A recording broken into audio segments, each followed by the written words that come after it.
자, 오늘 말씀은 로마서 7장 14절부터 25절까지의 말씀입니다. 이 말씀은 로마서 전체를 놓고 봤을 때 가장 논란이 많은 그런 본문입니다. 이 본문에 등장하는 이 내가 혹은 나는 이렇게 표현하고 있는데 이 사람 도대체 누구인가에 대한 논란이 많습니다. 이 사람은 지금 죄에 대해서 계속 얘기하다 보니까 이 사람은 과연 구원받은 자인가 아니면 구원받지 못한 자인가, 이런 논란들. 또한 만약에 구원받은 자라고 했을 때 이 사람은 정말 장성한 신자인가 아니면 어린아이 신자인가, 그런 논란들.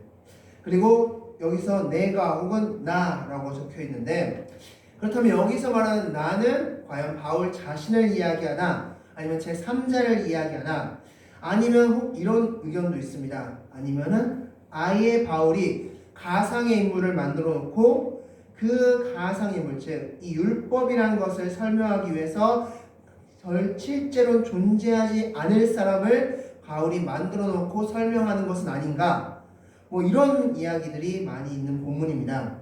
그래서 이 로마서 7장 14절부터 25절 말씀을 로마서 전체로 봤을 때 좀 어려운 본문으로 생각하게 되는데, 자, 그렇다면 왜 이런 질문들이 나오게 될 것인가가 첫 번째 우리의 질문이 되어야 될 것이고, 두 번째는 로마서 7장 14절부터 25절은 크게 두 부분을 나눌 수 있는데, 14절부터 20절까지는 죄 아래에 있는 인간에 대해서 말씀하고 있고, 21절부터 25절은 두 개의 법에 대해서 말씀하고 있습니다. 그렇다면 오늘 21절부터 25절에 나와 있는 두 개의 법은 어떤 것이며 과연 나는 어떤 법을 따라 살고 있는가, 이게 바로 두 번째 질문이 될 것입니다. 자, 오늘 이 두 질문을 먼저 해결한 후에 그 다음에 오늘 본문을 같이 나눠보도록 하겠습니다. 첫 번째 질문 이것이죠. 왜 이 본문은 많은 논란을 일으키고 있을까라는 것입니다. 많은 질문들, 많은 의문들, 그리고 많은 다툼들을 일으키고 있는 이유가 무엇일까라는 것입니다. 로마서 5장 1절부터 오늘 본문까지인 7장 25절까지는 바로 성화에 대한 부분입니다. 성화, 즉 그리스도의 삶으로서 모습으로 닮아가는 그런 과정을 우리 성화의 과정, 성화라고 하는데, 이 성화를 다루는 데 있어서 굉장히 많은 오해들이 있습니다. 그런데 그 중에서 가장 큰 오해들이자 오늘 이런 질문들, 이런 논란들이 일어나는 가장 바탕이 되는 그런 큰 오해가 무엇이냐면 바로 성화의 과정에 있으면 죄를 짓지 않는다라는 것을 오해하고 있습니다. 이 본문은 특별히 이단들이 참 자주 사용하는 본문이기도 합니다. 자, 말씀을 봐라.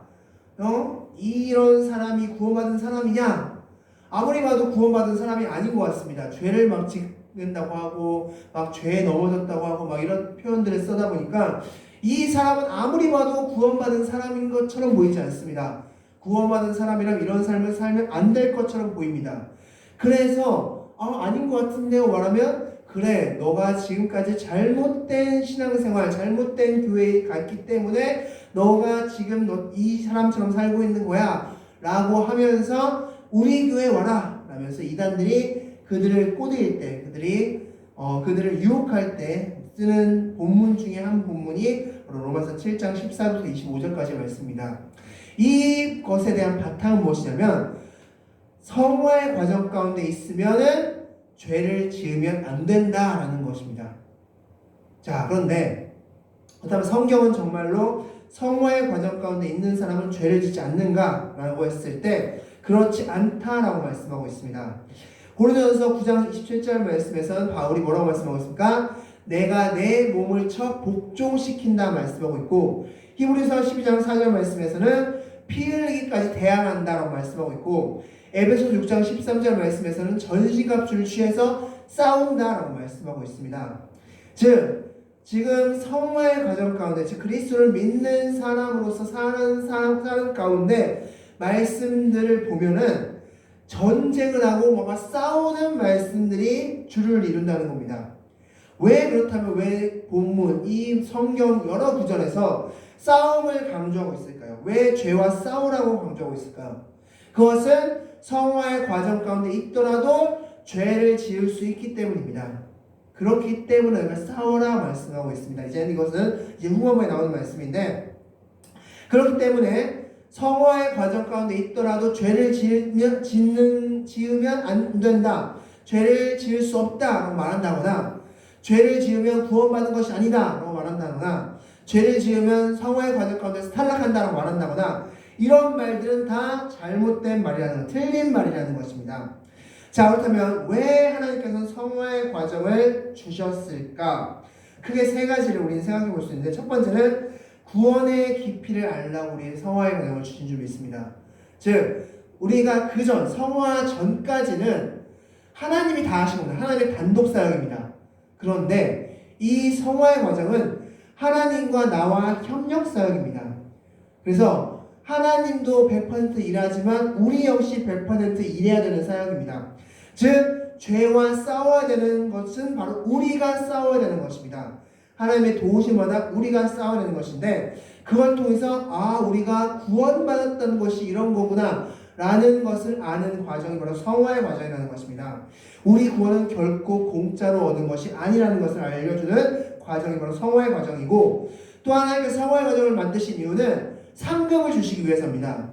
성경 말씀에 보면 이 성화의 과정 가운데 행해지는 일 가운데를 보고, 오늘 찬양에서도 말씀하셨지만 그 일을 보고 벌을 준다. 즉, 천국에 하면 상, 그리고 지옥에 하면 벌인데, 그 상 중에서도 하나님 그 행한 일을 보고 하나님께서 상급을 허락하신다라고 말씀하고 있습니다.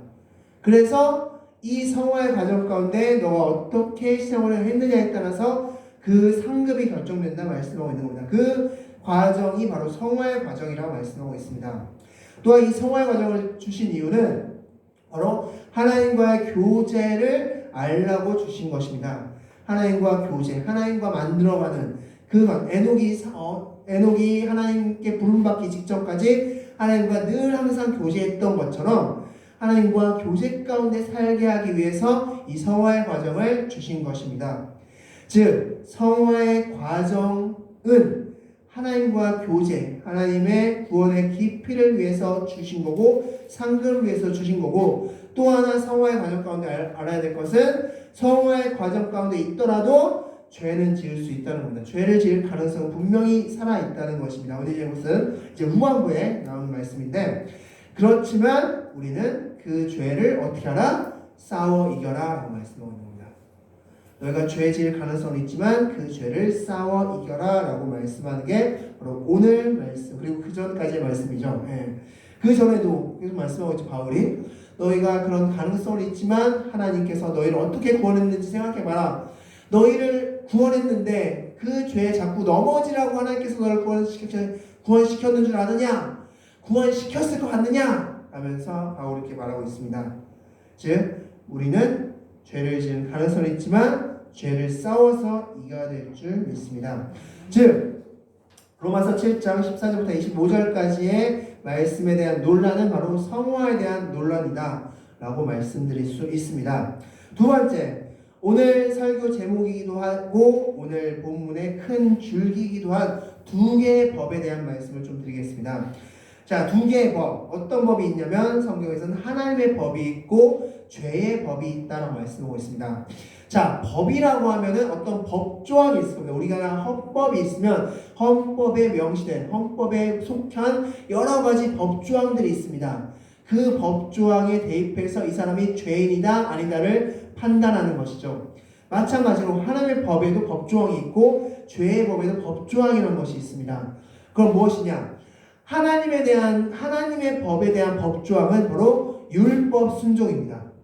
그럼 반대로 죄의 법에 대한 법조항은 율법 불순종입니다.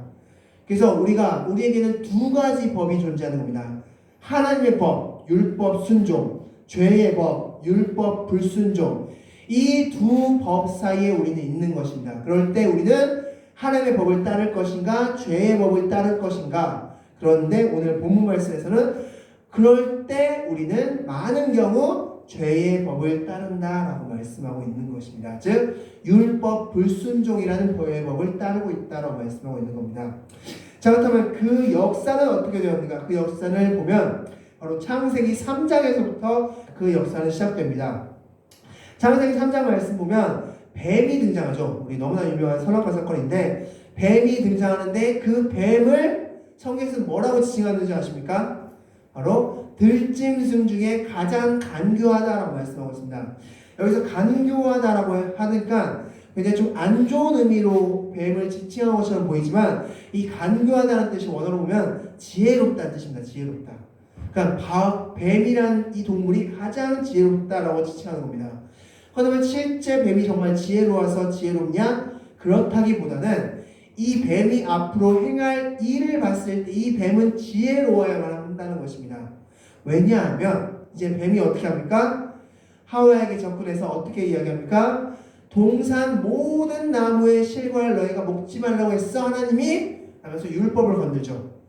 자, 지난주에 말씀드렸죠. 죄는 어디를 타고 온다고 말씀드렸습니까? 율법을 타고 오는 겁니다. 율법이란 게 없으면 죄는 없습니다.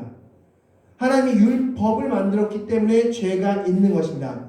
법에서 오른손을 들면 죄야 라고 했기 때문에 오른손을 드는 사람은 죄인이라고 칭할 수 있는 겁니다. 율법이 존재할 때 죄인이 등장하는 겁니다. 하나님께서는 율법을 세우셨습니다. 어떤 율법입니까? 선악과를 먹지 말라는 율법을 세우셨습니다. 그런데 그 율법을 지금 뱀이 사탄이 건들고 있는 것이죠. 자, 그 율법을 건드렸을 때 하와가 이렇게 말하죠. 죽을까 하노라 라고 말합니다. 무슨 소리입니까? 그 하나님의 법을 자기 자신에게 유리하게 해석하는 겁니다. 우리는 하나님의 법을, 하나님의 말씀을 아는데 그 말씀을 자기 자신에게 유리하게 해석하면서 그 율법을 어기는 삶을 살아가는 게 패턴이라는 것입니다. 하와가 바로 그 패턴을 너무나 잘 보여주고 있습니다. 죽을까 하노라, 분명히 반드시 죽는다라고 했던 그 하나님의 말씀을 죽을까 하노라 라고 해서 변형시키고 있는 것이죠. 그때 사단은 속삭입니다. 거짓을 이야기하죠. 무슨 거짓입니까? 아니 안 죽어, 너희 눈이 밝아져 하면서 거짓을 이야기하고 그 거짓에 속아 하와와 아담은 선악과를 먹으면서 죄의 법, 율법, 불순종이라는 법이 승리하는 그런 결과를 만들게 되는 것입니다. 우리 인간은 그때로부터 두 개의 법이 존재했던 것입니다. 바로 하나님의 법, 율법 순종, 죄의 법, 율법 불순종. 바로 그것을 지금 오늘 본문에서 말씀해 주고 있습니다. 자, 그렇다면 오늘 본문을 좀 자세히 보도록 하겠습니다. 우리 먼저 14절 말씀인데 굉장히 중요한 말씀입니다. 우리 14절 가장 핵심되는 말씀인데 다 같이 한번 읽겠습니다. 시작!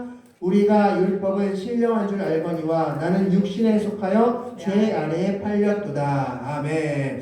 자, 세 가지를 말씀하고 있습니다. 첫 번째, 율법은 무엇하다? 신령하다. 이 신령하다는 것은 거룩하다는 뜻입니다. 율법은 거룩하다. 무슨 뜻일까요? 율법은 누가 만드셨다? 하나님이 만드셨다는 뜻입니다. 자, 이것은 굉장히 쉽게 이해할 수 있습니다. 세상 법정에서 남을 미워하는 거 가지고 판단하는 경우 봤습니까? 너 남 미워하지? 징역 2년 이렇게 말하지 않습니다. 근데 하나님은 어떻게 말씀하십니까? 너 다른 사람에게 욕하면 연자맷돌 목에 걸고 빠져라 라고 말씀하시죠. 그것을 보고 판단하십니다. 너의 마음속에 지금 누군가를 미워하고 있으면 그것을 내가 판결하겠다라고 말씀하십니다. 그것은 누구만이 할 수 있습니까? 하나님만이 할 수 있는 거죠. 지금 여러분 마음속에 어떤 마음 가운데 있고 어떤 생각 가운데 있는 것을 어느 누구도 알 수 없습니다. 본인과 하나님만이 알 수 있는 거죠. 그리고 그것을 하나님이 판단하신다 말씀하신다. 그렇기 때문에 율법은 신령하다, 하나님으로부터 왔다라고 말씀하시는 거죠. 자, 문제는 이제부터 시작합니다. 율법은 신령한데 하나님께서 주셨는데 나는 육신에 속하여 죄 아래에 팔렸다고 말씀하셨습니다. 나는 육신에 속했다는 것은 나는 육신을 입고 있다는 뜻입니다. 그래서 죄 아래에 팔렸다라고 말씀하고 있는데 이 팔렸다라는 뜻이 뭐냐면 바로 노예 거래를 당했다는 뜻입니다. 노예 거래를 당했다. 이때 당시 노예를 사고 파는 그런 문화 가운데서 사용하는 용어를 지금 바울은 인용하고 있는 것입니다. 자, 그렇다면 왜 바울은 이렇게 이 말씀, 이 단어를 인용하고 있을까? 죄라는 것을 우리가 지을 때는 바로 우리가 죄 가운데 팔렸기 때문에, 그 팔린 육체를 입고 있기 때문에 죄를 짓는다는 것을 말씀하려고 지금 이 단어를 쓰고 있는 것입니다. 자, 우리가 누군가에게 팔렸다라고 했을 때는 그 산 사람, 그 누군가를, 뭔가를 산 사람, 그 산 사람의 법을 따라야 되는 것이 당연한 이치인 것입니다. 자, 말씀 보겠습니다. 창세기 39장 1절 말씀 보면 요셉이 누구에게 팔렸습니까? 보디발이라는 장군에게, 애굽 장군에게 팔렸습니다. 그 애굽 장군이 이 요셉에게 두 가지 법을 말했습니다. 어떤 법이냐면, 첫 번째, 너 다 간섭해도 좋아. 다 해도 좋은데 내가 먹는 것에 있어서만큼은 너가 간섭하지 마. 내가 먹는 건 내가 결정하고 내가 할 거야. 그것은 간섭하지 마. 첫 번째 법을 내렸습니다. 두 번째 법, 다 간섭해도 좋은데, 모든 사람을 다 간섭해도 좋은데 내 아내만큼은 너가 간섭하지 마. 라는 두 가지 법을 내렸습니다. 요셉은 보디발에게 팔린 존재로서 어떻게 해야 됩니까? 그렇다면 이 두 법을 지켜야 되는 겁니다. 팔렸다라고 했을 때는 법을 지키는 존재가 되었다는 뜻입니다. 그렇다면 내가 육신을 입고 있기 때문에 죄 안에 팔렸다는 것은 이 육신은 어떤 법을 따르게끔 되어 있다는 겁니까? 죄의 법을 따르게끔 되어 있다라고 말씀합니다. 그래서 근데 죄의 법이 무엇입니까? 결론은 그 조항이 무엇입니까? 바로 율법 불순종, 하나님의 말씀 불순종. 그래서 우리가 육체 가운데 있을 때 하나님의 말씀을 불순종하게끔 되어 있다라고 말씀해 주고 있습니다. 바울은 바로 이 부분을 하면서 나중에는 정말 그것 때문에 괴로워하고 아파하는 그런 바울의 모습을 볼 수 있는 것입니다.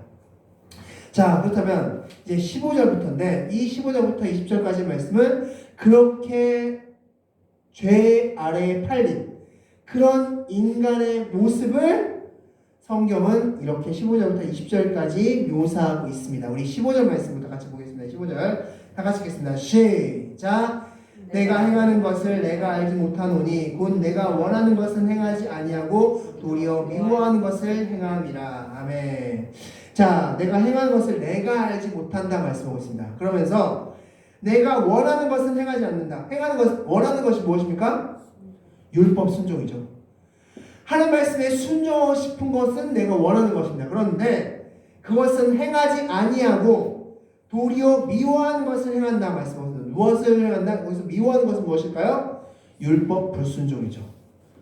율법 순종을 원하고 하고 싶은데 그렇게 하지 않고 율법 불순종의 삶으로 하고 있다라고 말씀하고 있습니다. 왜냐하면 내가 육체 가운데 있고 그 육체가 죄 안에 팔렸기 때문이다 라고 말씀하고 있는 것입니다. 그렇다면 여기서 한 가지 우리가 질문사항을 좀 넘어야 될 것 같습니다.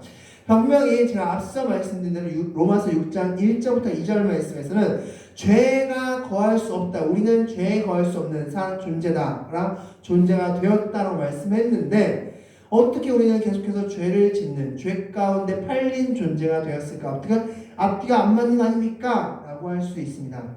그것은 바로 우리 육체는 어떤 존재? 우리는 이미 새 사람으로서 구원받은 존재, 하나님께 택하신 존재가 되었지만, 그러나 우리 육체는 지금 무엇 가운데 오염된 상태입니까? 바로 죄 가운데 오염된 상태이기 때문에 우리는 자꾸 죄의 법인 율법 불순종의 법을 따르고 있다라고 말씀하고 있습니다. 이 율법 불순종, 죄에 오염된 인간의 모습을 가장 극명하게 보여주는 한 인물이 있는데, 그 인물은 바로 아담이라는 인물입니다. 아담이 첫 번째 하와를 만났을 때 어떤 말 했습니까? 창세기 2장 23절 말씀이죠. 어떤 말 했습니까? 바로 이는 내 살 중에 살이요 뼈 중에 뼈야, 있네 뼈 중에 뼈요 살 중에 살이라 라는 말씀을 했습니다. 그렇게 하와를 아꼈던 아담이 그 죄의 오염 가운데 있게 된 이유로 어떤 삶을 살았습니까? 창세기 3장 22절 말씀. 하나님이 나에게 준 이 여자 때문에 내가 선악과를 먹었습니다 라면서 하나님 탓을 하고 하와 탓을 하는 그 아담의 모습을 볼 수 있습니다. 그러나 실제적으로 선악과를 하와가 딸 당시에 아담은 어디 있었습니까? 아담 바로 옆에 있었던 것이죠. 그래서 충분히 말릴 수도 있었고 충분히 거절할 수도 있었음에도 불구하고 아담 스스로 그 죄를 저지른 것입니다. 즉 죄에 오염된 인간은 하나님을 원망하고 사람들을 원망하는 그런 모습 가운데로 빠지게 되었다는 것을, 즉 완전히 달라진 모습 가운데 살게 되었다는 것을 보여주고 있습니다. 그래서 우리가 죄에 오염된 육체를 가지게 됨으로써 우리는 하나님의 말씀에 순종하지 않고 그리고 하나님을 원망하면서 또한 사람들을 원망하면서 그렇게 살아가는 그런 우리의 존재가 되었다라고 말씀할 수 있습니다. 자, 그런 인간에겐 이제 두 가지 법이 존재하게 되었습니다. 바로 그것은 앞서 말씀드린 대로 하나님의 법과 죄의 법입니다. 자, 그것을 이제 21절부터 25절까지 말씀하고 있는데, 자, 21절 우리 다 같이 한번 읽겠습니다. 21절 말씀입니다. 다 같이 읽겠습니다. 시작. 그러므로 내가 한 법을 깨달았노니 곧 사원을 행하기 원하는 나에게 악이 함께 있는 것이로다. 아멘. 자, 바울이 한 법을 깨달았다. 즉 이 죄의 법이라는 존재를 바울이 깨달았다는 것입니다. 그래서 선을 행하기 원하는 나에게 악이 함께 있는, 즉 하나님의 법을 따라 살고 싶은 나에게 죄의 법이라는 것도 함께 존재하고 있구나 라는 것을 깨달았다는 것입니다. 그것을 바울이 깨닫고 나서 그 다음에 22절부터 23절 말씀에서는 그렇게 그 두 법이 바울 자신에게 어떻게 작동하고 있는지를 말씀하고 있습니다. 22절 23절 말씀 다 같이 읽겠습니다. 시작. 내 속사람으로는 하나님의 법을 즐거워하되 내 지체 속에서 한 다른 법이 내 마음의 법과 싸워 내 지체 속에 있는 죄의 법으로 나를 사로잡는 것을 보는도다. 아멘. 나는 하나님의 법을 따르고 싶습니다. 나는 하나님의 법, 즉 율법 순종의 법을 따르고 싶은데, 그런데 한 다른 법이 내 마음 가운데 있는 한 다른 법이 있어서 그 법이 내 삶을, 나를 사로잡고 있구나. 즉 율법에 불순종하는 삶을 살게끔 하고 있구나 라는 것을 깨달았던 것입니다. 그래서 바울은 하나님의 법과 죄의 법이 내 자신을 사로잡고 있고, 이 두 법 중에서 바로 나는 하나님의 법보다는 바로 죄의 법을 따르고 있는 내 모습을 보고 있구나라고 말씀하는 겁니다. 바로 이 본문이 지금 그 논란이 되는 그런 것의 큰 이유인 것이죠. 왜냐하면 바울은 굉장히 많은 복음을 전했고 많은 사역을 했던 사람입니다.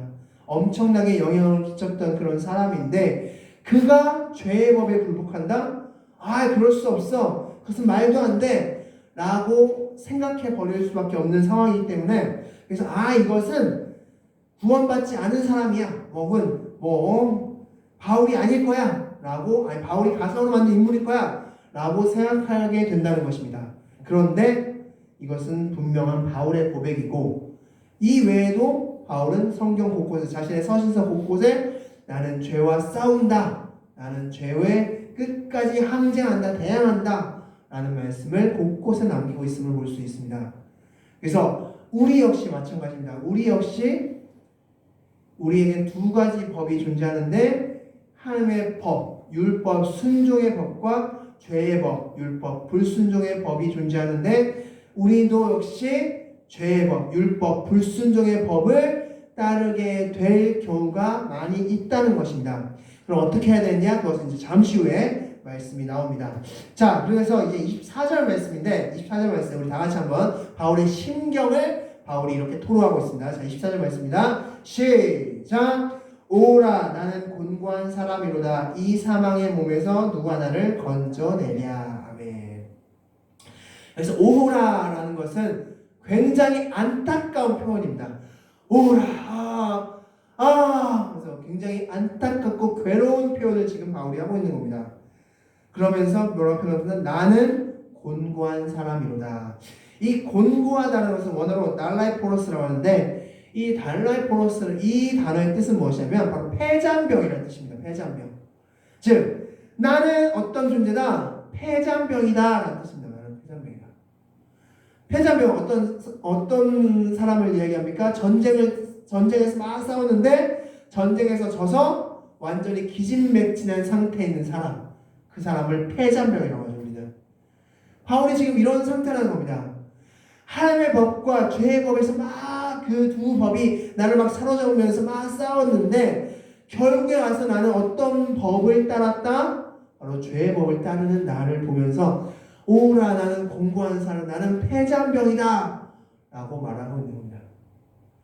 바로 우리의 모습과 너무나 일치되는 그런 모습이 아닐 수 없습니다. 그래서 바울이 이렇게 말하고 있습니다. 이 사망의 몸에서 누가 나를 건져내랴. 제발 이 폐잔병된 삶에서 나를 좀 건져냈으면 좋겠습니다. 매일마다 폐잔병으로서 살고 싶지 않습니다. 제발 나 좀 건져주세요 라고 말하고 있는 것이죠. 그때 25절 말씀입니다. 우리 마지막 25절 말씀 다 같이 읽겠습니다. 시작. 우리 주 예수 그리스도로 말미암아 하나님께 감사하리로다. 그런즉 내 자신이 마음으로는 하나님의 법을 육신으로는 죄의 법을 섬기노라. 아멘. 자, 갑자기 감사한다라는 표현입니다. 왜 감사할까요? 왜냐하면 그 폐잔병의 삶을 구원해 주시는 분은 누구시기 때문에? 예수님이시기 때문에. 그래서 이 7장 전체의 결론은 뭐냐면 예수님께 가라는 겁니다. 예수님께 가라. 예수님의 손을 잡고 예수님의 손의 못자국을 만져라. 너희가 예수님께 가라. 그것밖에 답이 없다라는 것을 말씀하고 있습니다. 그래서 너희가 나 스스로 죄를 이길 수 있을 거고 나는 하나님의 법을 따를 수 있을 것 같이 생각하느냐? 아니, 천만의 말씀 결코 못할 걸. 이게 7장의 결론입니다. 바울 그렇게 복음을 전하고 그렇게 선교를 정말 1차, 2차, 3차, 4차 정도까지 전도 여행을 휩쓰고 다녔고 그렇게 성경적으로 또한 3친척까지 다녀온 그런 인물임에도 불구하고 그가 육신을 입고 있기 때문에 죄 안에 팔린 육신을 입고 있기 때문에 자꾸 죄에 넘어지는 자신을 고백하고 있지 않느냐. 그가 성경을 몰라서 넘어지겠느냐? 그가 믿음이 없어서 넘어지겠느냐? 단지 그가 육신을 가지고 있기 때문에 그렇다. 그 육신, 아담이 선악과를 따먹을 당시에 같이 함께 따먹은 그 육신을 가지고 있기 때문에 죄 가운데 계속 넘어지는 율법을 불순종하는 삶을 계속 살아가고 있고 넘어지고 그래서 바울은 나는 공고한 사람, 나는 폐잔병이다 라고 고백하고 있다라고 말씀하고 있습니다. 그래서 어떻게 알아? 너희는 어떻게 알아? 바로 예수님께 가라라는 것입니다. 예수님께 가라. 그것밖에 없다라는 말씀입니다. 그래서 25절 말씀 우리 주 예수 그리스도로 말미암아 하나님께 감사한다. 예수님 감사합니다라고 고백하는 겁니다. 마지막에. 자, 왜냐하면 그런즉 내 자신이 마음으로는 하나님의 법을 육신으로는 죄의 법을 섬긴다고 말씀하고 있는데 이 말씀은 마지막에 예수님께 갔을 때 바울의 변화된 상태를 자기 자신이 고백하고 있는 겁니다. 즉 마음으로는 하나님의 법을, 즉 나의 새 사람, 내가 하나님께 구원받은 새 사람은 하나님의 법을 순종할 수 있는 사람이 되었고 그리고 옛사람, 육신은 죄의 법, 여전히 율법 불순종의 삶을 살 수밖에 없는 존재로 남게 되었다. 즉 나는 이제는 하나님의 법을 순종할 수 있는 자로 되었기 때문에 하나님께 감사합니다. 예수님께 감사합니다 라고 말씀하는 겁니다. 그래서 우리도 역시 마찬가지입니다. 우리는 예수님을 믿지 않았다면, 예수님을 알지 못했다면 늘 항상 죄의 법 가운데서 늘 항상 율법 불순종의 삶 가운데서 그냥 그렇게 살면서 이게 삶이구나, 이렇게 사는 게 맞구나 라고 살 수밖에 없었는데, 예수님을 알고 예수님을 만나고 예수님을 믿고 하면서부터 이러지 않아도 되는구나, 나는 하나님의 법을 따를 수 있는 존재가 되었구나 라는 것을 알게 되면서부터 바울이 이렇게 고백하는 것이죠. 우리 주 예수 그리스도로 말미암아 하나님께 감사합니다 라고 고백하게 되는 것입니다. 그래서 바울은 마지막에 이런 고백으로서 7장을 마무리하고 있는 것을 볼 수 있습니다. 그리고 그 다음 장인 8장부터는 이제 영화된 삶을 자신이 고백합니다.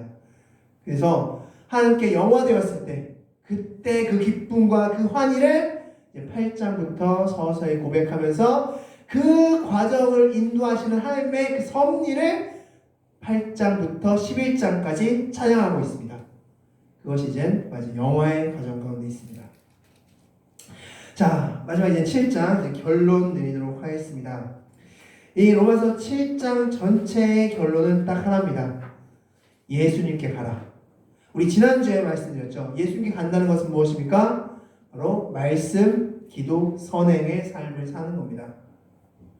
우리가 말씀 읽지 않고 우리가 기도하지 않고 우리가 선행의 삶 가운데 가지 않으면 결코 우리는 예수님께 가지 못하고, 우리는 늘 항상 죄의 법 가운데서 늘 항상 굴복하면서 나는 곤고한 사람이도다 라면서 맨날 고백하는 삶을 살 수밖에 없다는 것입니다. 이게 인생이구나, 그렇지 뭐 다른 사람 다 똑같이 사는데 뭐 나도 이렇게 살아야지, 이런 고백밖에 하지 못한다는 것입니다. 그런데 우리는 예수 그리스도를 알게 되었습니다. 예수 그리스도가 우리에게 찾아오셨습니다. 그러면 이제는 마음으로는 하나님의 법을 섬길 수 있는 자가 되었다는 것입니다. 하나님의 말씀에 순종할 수 있는 자가 되었다는 것이죠. 그러면 우리는 그 말씀에 순종할 수 있고, 그러려면 내 의지, 내 지식, 내 노력, 내 열심, 내가 얼마나 의지가 강한데가 아닙니다. 예수님께 가야지만이 된다는 것입니다. 그래서 오늘 이 7장의 결론은 이것입니다. 우리가 이제 7장 전체를 다 봤습니다. 그러면 이젠 그렇구나 로 끝나는 것이 아니라 정말 이게 내 삶이 되어있구나, 정말 바울이 고민하고 고민했던 이 패잔병의 삶을 나는 이젠 살지 않아야겠구나, 이게 정답이구나 라면서, 이렇게 하지 않으면 나는 늘 항상 죄의 법에 시달리는 사람이 될 수밖에 없구나, 이건 벗어나야지 라고 강력하게 여러분 마음 가운데 새기시고 그렇게 살아가신, 즉 말씀과 기도의 선행의 삶으로 살아가시는 그런 여러분들이 되시기 바라겠습니다. 그래서 듣는 것에서만 멈추지 말고 정말 삶을 살아가시는, 그래서 정말 이제 다음 주부터 이제 3주간은 또 성탄절과 새해 예배 때 잠시 로마서 말씀 잠시 쉬겠지만, 그 다음 내년에 이제 로마서 8장을 또 들어갈 텐데, 그때는 이제 정말 이런 삶이 펼쳐지는구나, 진짜 영화의 삶, 하나님과 함께하고 하나님의 은혜 가운데 살아가는 삶, 하나님의 역사 가운데 살아가는 삶, 이런 삶을 살 수 있구나. 그런데 나는 아직 패잔병의 삶을 살고 있다? 그것은 아니라는 겁니다.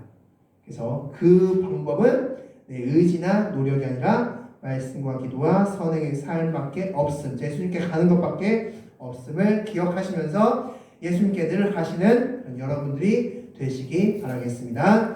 기도하겠습니다. 이 시간 다시 하나 기도하겠습니다. 이 시간 기도할 때 하나님, 오늘 각자 주신 말씀들 붙잡고 기도하는 시간 갖도록 하겠습니다. 다시 하나님께 기도하겠습니다.